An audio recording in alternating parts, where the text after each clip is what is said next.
Hello, I'm Miss Karen, the youth service technician from the Dorsch Memorial Library at the Monroe County Library System. And today I'm going to show you and talk to you about the Dorsch Library. So as you can see, here's our Dorsch branch, and actually it was the home of Dr. Edward Dorsch, and he was originally a physician that came from Germany. Now he was from Germany, and he was ahead of his times, and he was a firm believer in individual freedom. He was opposed to slavery, and he had ideals that did not coincide with the government in Germany. And he would write articles about this, and in order to escape being prosecuted by the government, he actually fled to America. So he originally was in New York, and when he arrived in New York, he met and married Sophia, and they moved to Detroit. And then when they heard that there was a need for a doctor here in Monroe, they came and settled here at this particular location. So unfortunately, Sophia passed away, and then later on he married Augusta, and they lived here. Now they loved the reading, they loved knowledge, and actually Dr. Dorsch was a writer, he was a poet, he was an artist, and he actually is a botanist, and he was actually given credit to having the lotuses that you see along the marsh in the River Raisin. He was credited for doing that. And again, he was a firm believer in no slavery. He was opposed to that. And so it is known that, and it's not written anywhere because, of course, with the Underground Railroad, you don't want it to be known, but he was part of the Underground Railroad. So if you can see how close the location from the library is to the church, there was an underground tunnel in that area.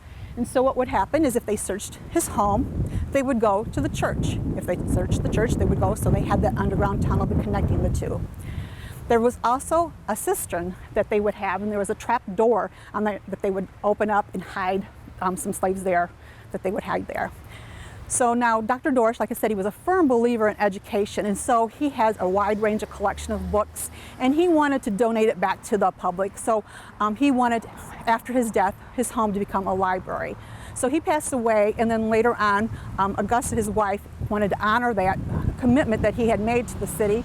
So when she passed away, she had willed the library, the building as a library, to the city of Monroe.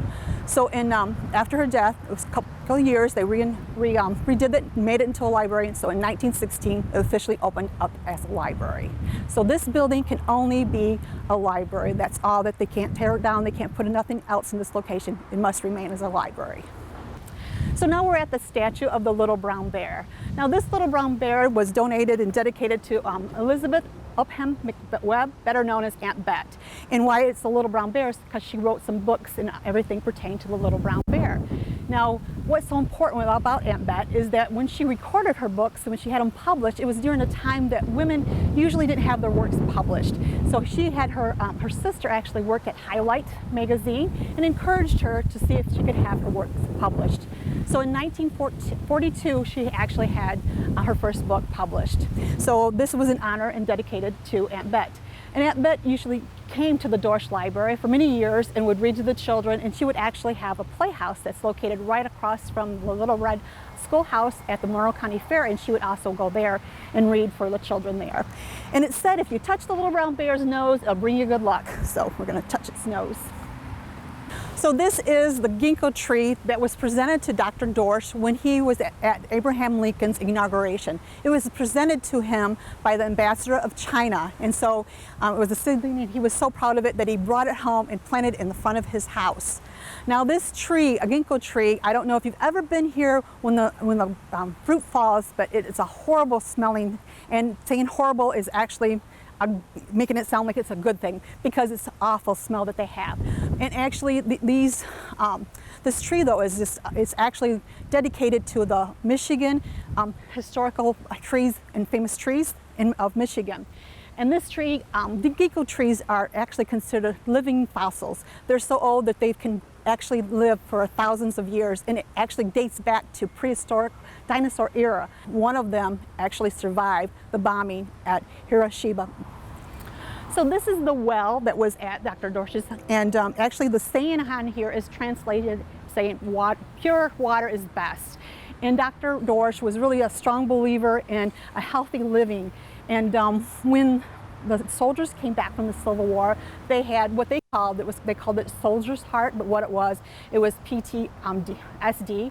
And so he encouraged, because a lot of soldiers to cope, they did unhealthy things and drink unhealthy things for them. And so he was encouraging people to drink water and to stay healthy. And he always encouraged them to come, and they could always come to his well and get the water if they needed to. Now this actually is a room that is dedicated to Dr. Dorsch and Augusta, his wife. We kept it, everything is kept the same as how they had it.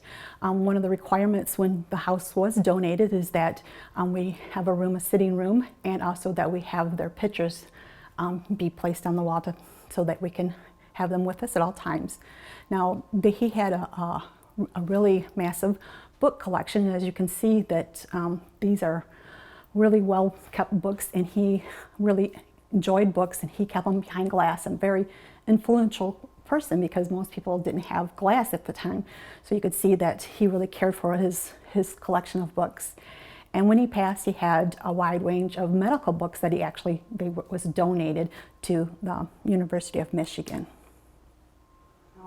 There's some collection of paintings that are on top of one of the wardrobes there, those are actually drawings from Dr. Dorsch.